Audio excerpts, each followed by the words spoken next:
أعوذ بالله من الشيطان الرجيم بسم الله الرحمن الرحيم قل من يكلؤكم بالليل والنهار من الرحمن بل هم عن ذكر ربهم معرضون أم لهم آلهة تمنعهم من دوننا لا يستطيعون نصر أنفسهم ولا هم منا يصحبون بل متعنا هؤلاء وآباءهم حتى طال عليهم العمر أفلا يرون أنا نأتي الأرض ننقصها من أطرافها أفهم الغالبون قل إنما أنذركم بالوحي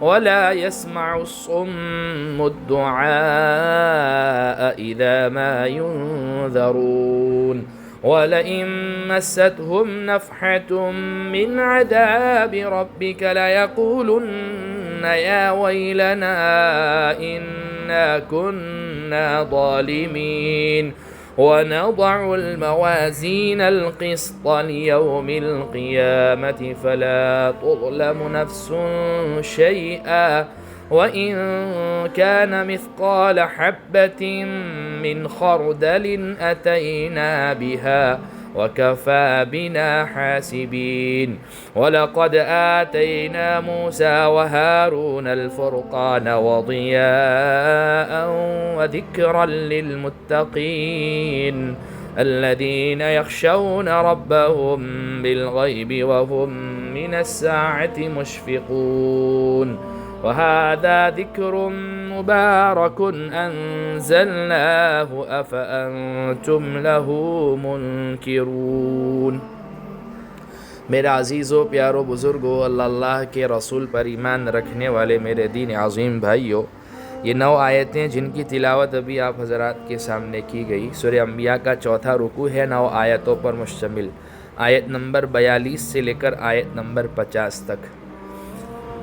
اللہ سبحانہ و تعالی ارشاد فرما رہے ہیں کہ اے نبی جی کہہ دو کہ کون ہے جو رات میں اور دن میں خدائے رحمان کے عذاب سے تمہارا بچاؤ کرے، مگر وہ ہے کہ اپنے پروردگار کے ذکر سے منہ موڑے ہوئے ہیں۔ واقعی اللہ سبحانہ و تعالی کے علاوہ کوئی ہمارا محافظ نہیں، کوئی ہمارا نگران نہیں، رات ہو دن ہو، اللہ سبحانہ و تعالی کے علاوہ کوئی ہمارا بچاؤ نہیں کر سکتا ہے۔ اللہ سبحانہ و تعالیٰ فرماتے ہیں پھر بھی ان مشرکین مکہ کو یہ بات سمجھ میں نہیں آتی ہے۔ قل من یکلؤکم باللیل والنہار من الرحمن بل هم عن ذکر ربهم معرضون، مگر یہ لوگ ہیں کہ اپنے پروردگار کے ذکر سے منہ موڑے ہوئے ہیں۔ ام لهم آلہۃ تمنعهم من دوننا لا يستطيعون نصر انفسهم ولا هم منا يصحبون، بھلا کیا ان کے پاس ہمارے سوا کوئی ایسے خدا ہے جو ان کی حفاظت کرتے ہوں؟ وہ تو خود اپنی مدد نہیں کر سکتے اور نہ ہمارے مقابلے میں کوئی ان کا ساتھ دے سکتا ہے۔ اللہ کے علاوہ اور کوئی ہے ہی نہیں جو ہماری حفاظت کر سکتا ہو، اور بالفرض مان لو جو ہے کوئی اگر اللہ کا مقابلہ بھی کرنا چاہے تو کوئی ہے جو اللہ کا مقابلہ کر سکتا ہے؟ کوئی مقابلہ نہیں کر سکتا ہے۔ اور اللہ کے علاوہ جن جھوٹے خداؤں کی یہ لوگ عبادت کرتے ہیں، یہ تو خود اپنی مدد نہیں کر سکتے، وہ تمہارے محافظ کیا بن سکتے ہیں، تمہاری حفاظت کیا کر سکتے ہیں؟ اللہ فرماتے ہیں اور نہ ہمارے مقابلے میں کوئی ان کا ساتھ دے سکتا ہے۔ اللہ سبحانہ و تعالی اگر کسی کو رکھنے پر آوے تو جو ہے کوئی اس کو چکھ نہیں سکتا۔ اللہ اگر کسی کا محافظ بن جائے تو کوئی اس کا بال بیکار نہیں کر سکتا، اور اللہ سبحانہ و تعالی اگر کسی کو ہلاک کر دینا چاہے تو دنیا کی کون سی طاقت ہے جو اس کو سیو کر سکتی ہے؟ کوئی سیو نہیں کر سکتا ہے۔ اللہ سبحانہ و تعالی کے علاوہ کوئی نہیں ہے میرے عزیزو پیارو جو ہمارا محافظ ہو، جو ہمارا نگران ہو، جو ہماری حفاظت کر سکتا ہو۔ اللہ فرماتے ہیں بھلا کیا ان کے پاس ہمارے سوا کوئی ایسے خدا ہے جو ان کی حفاظت کرتے ہوں؟ وہ تو خود اپنی مدد نہیں کر سکتے اور نہ ہمارے مقابلے میں کوئی ان کا ساتھ دے سکتا ہے۔ بل متعنا هؤلاء وآباءهم حتى طال عليهم العمر افلا يرون انا نأتي الارض ننقصها من اطرافها افهم الغالبون، بلکہ معاملہ یہ ہے کہ ہم نے ان کو اور ان کے آباء و اجداد کو سامان عیش عطا کیا، یہاں تک کہ اسی حالت میں ان پر ایک عمر گزر گئی، بھلا کیا انہیں یہ نظر نہیں آتا کہ ہم زمین کو ان کے مختلف کناروں سے گھٹاتے چلے آ رہے ہیں، پھر کیا وہ غالب آ جائیں گے؟ یعنی ہم نے انہیں اور ان کے باپ دادوں کو عیش و عشرت کا جو سامان دے دیا تھا اس سے وہ ایک لمبے عرصے تک مزے اڑاتے رہے اور یہ سمجھ بیٹھے کہ یہ ان کا حق ہے، اور جو کچھ کر رہے ہیں ٹھیک کر رہے ہیں، اس غرور میں مبتلا ہو کر وہ حق کے انکار پر آمدہ ہو گئے۔ اللہ ہماری اسی حفاظت فرمائے۔ استدراج اور ڈھیل کا معاملہ ہے جو بندہ فاسق اور فاجر ہوتا ہے، اس لیے کہا نا یہ نعمتیں، یہ جو ہے روپیہ پیسہ، یہ دولت، یہ سب دے کر بھی اللہ آزماتا ہے اور جو ہے لے کر بھی آزماتا ہے۔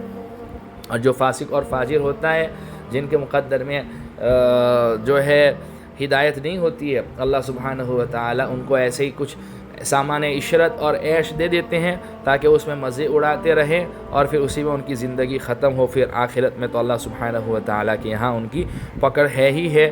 بلکہ معاملہ یہ ہے کہ ہم نے ان کو اور ان کے آباء و اجداد کو سامان عیش عطا کیا، یہاں تک کہ اسی حالت میں ان پر ایک عمر گزر گئی۔ اللہ فرماتے ہیں بھلا کیا انہیں یہ نظر نہیں آتا؟ افلا يرون انا نأتي الارض ننقصها من اطرافها افهم الغالبون، بھلا کیا انہیں یہ نظر نہیں آتا کہ ہم زمین کو اس کے مختلف کناروں سے گھٹاتے چلے آ رہے ہیں، پھر کیا وہ غالب آ جائیں گے؟ یہ وہی بات ہے جو سورہ رعد میں اس سے پہلے گزری ہے۔ مطلب یہ ہے کہ جزیرہ عرب کے مختلف اطراف سے شرک اور مشرکین کا اثر اور رسوخ گھٹتا چلا جا رہا ہے اور اسلام اور مسلمانوں کے اثرات بڑھ رہے ہیں۔ قل انما انذركم بالوحی ولا يسمع الصم الدعاء اذا ما ينذرون، اے نبی جی کہہ دو کہ میں تو تمہیں وحی کے ذریعے ڈراتا ہوں، لیکن بہرے لوگ ایسے ہیں کہ جب انہیں ڈرایا جاتا ہے تو وہ کوئی پکار نہیں سنتے۔ بہروں کو کیا سنائیں گے آپ؟ وہ تو بولے گا مجھے تو کچھ سنائی ہی نہیں دیتا ہے۔ اللہ ایسی ضلالت و گمراہی اور ایسی شقاوت قلبی سے ہماری حفاظت فرما رہے ہیں۔ کان تو ہوں لیکن حق سننے کی صلاحیت ہی کھو چکے ہوں، اللہ ایسی محرومی سے ہماری حفاظت فرما۔ وَلَئِن مَّسَّتْهُمْ نَفْحَةٌ مِّنْ عَذَابِ رَبِّكَ لَيَقُولُنَّ يَا وَيْلَنَا إِنَّا كُنَّا ظَالِمِينَ، اور اگر تمہارے پروردگار کے عذاب کا ایک جھونکا بھی انہیں چھو جائے تو یہ کہہ اٹھیں گے کہ ہائے ہماری کم بختی، واقعی ہم لوگ ظالم تھے۔ اگر عذاب کا ایک جھونکا بھی انہیں چھو جائے تو یہ کیا اٹھیں گے؟ یہ کہہ اٹھیں گے کہ ہائے ہماری کم بختی، واقعی ہم لوگ ظالم تھے۔ اور ظالم لوگ اپنے ظلم کا، اپنے گناہوں کا جو ہے ارتکاب کریں گے، نظریں جھکی ہوئی ہوگی، سر ان کے جھکے ہوئے ہوں گے اور نگاہیں اوپر کو نہیں اٹھے گی، چہروں پر ذلتی چھائی ہوئی ہوگی اور اپنے گناہوں کا اقرار کرتے ہوئے باری تعالیٰ کے سامنے حاضر ہوں گے۔ لیکن اس وقت کا افسوس پھر بعد میں جو ہے آج کی بہتری کی ضمانت نہیں دے سکتا۔ آج کا افسوس، آج گناہوں سے توبہ کل کی بہتری کی ضمانت بن سکتا ہے۔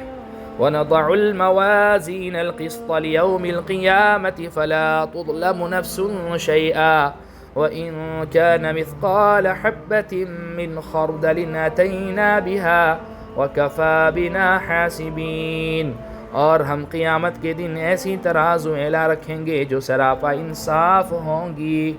اس آیت نے واضح فرمایا ہے کہ قیامت کے دن صرف یہی نہیں کہ تمام لوگوں سے انصاف ہوگا، بلکہ اس بات کا بھی اہتمام کیا جائے گا کہ انصاف سب لوگوں کو آنکھوں سے نظر آئے۔ اس غرض کے لیے اللہ تعالیٰ ایسی ترازویں برسر عام نصب فرمائیں گے جن میں انسانوں کے اعمال کو تولا جائے گا اور اعمال کے وزن کے حساب سے انسانوں کے انجام کا فیصلہ ہوگا۔ انسان جو بھی عمل کرتا ہے اس دنیا میں، اگرچہ ان کا نہ کوئی جسم نظر آتا ہے اور نہ ان میں کسی وزن کا احساس ہوتا ہے، لیکن آخرت میں اللہ تعالیٰ ان کا وزن کرنے کی ایسی صورت پیدا فرمائیں گے جن سے ان اعمال کی حقیقت واضح ہو جائے گی۔ اگر انسان سردی گرمی جیسی چیزوں کو تولنے کے لیے نئے نئے آلات ایجاد کر سکتا ہے تو ظاہر ہے کہ اللہ تعالیٰ اس بات پر بھی قادر ہے کہ وہ ان اعمال کو تولنے کا عملی مظاہرہ فرما دے۔ آج ہمارے پاس ایسے اسٹیمیوٹ اور ایسے ہمارے پاس سامان موجود ہے، کتنی ٹیمپریچر ڈگری چل رہی ہے، کتنا سیلسیس یہ ہے، اور جو ہے ٹیمپریچر کتنا ہائی ہے، کتنا لو ہے، گرمی کتنی ہوگی، ٹھنڈ کتنی ہو رہی ہے، وہ سب ساری چیزیں ہم یہ کر سکتے ہیں۔ تو کیا اللہ سبحانہ و تعالیٰ اس بات پر قادر نہیں ہے؟ بے شک اللہ سبحانہ و تعالیٰ اس بات پر قادر ہے۔ قیامت کے دن اللہ فرماتے ہیں اور ہم نے قیامت کے دن ایسی ترازویں لا رکھیں گے جو سراپا انصاف ہوگی، چنانچہ کسی پر کوئی ظلم نہیں ہوگا، اور اگر کوئی عمل رائی کے دانے کے برابر بھی ہوگا تو ہم اسے سامنے لے آئیں گے، اور حساب لینے کے لیے ہم کافی ہیں۔ اور ہم نے موسیٰ اور ہارون کو حق و باطل کا ایک معیار یعنی ہدایت کی ایک روشنی اور ان متقی لوگوں کے لیے نصیحت کا سامان عطا کیا تھا۔ الذین یخشون ربهم بالغیب وهم من الساعة مشفقون، جو دیکھے بغیر اپنے پروردگار سے ڈرے اور جن کو قیامت کی گھڑی کا خوف لگا ہوا ہو۔ وَهَذَا ذِكْرٌ مُبَارَكٌ أَنزَلْنَاهُ أَفَأَنْتُمْ لَهُ مُنْكِرُونَ۔ اللہ سبحانہ وتعالیٰ فرماتے ہیں اور اب یہ قرآن برکتوں والا پیغام نصیحت ہے جو ہم نے نازل کیا ہے، کیا پھر بھی تم اسے ماننے سے انکار کرتے ہو؟ واقعی اللہ رب العزت نے ہمیں بہت بڑی نعمت عطا فرمائی ہے، نعمت قرآن۔ میرے عزیزو، یہ نعمت جتنی بڑی ہے ہم اس سے اتنی زیادہ غفلت برت رہے۔ اللہ ہماری اس سے حفاظت فرماوے۔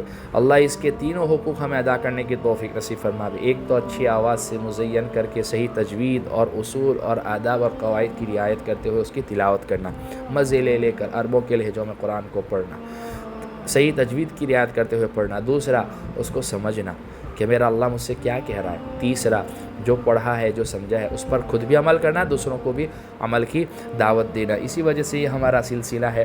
اللہ سبحانہ و تعالیٰ اسے شرف قبولیت سے نوازے اور ہم تمام کو کہنے سننے سے زیادہ عمل کی توفیق عطا فرماوے۔ اللہ سبحانہ و تعالیٰ جتنے بھی لوگ بیمار ہیں ان تمام کو شفا عطا فرمائے۔ جو ہمارے مرحومین دنیا سے گئے ہیں اللہ سبحانہ و تعالیٰ جو ہے ان کی مغفرت فرماوے۔ اس مبارک مہینے کے چند ایام باقی رہ گئے ہیں، آج 27ویں شب ہے، چوتھی تاخرات ہے۔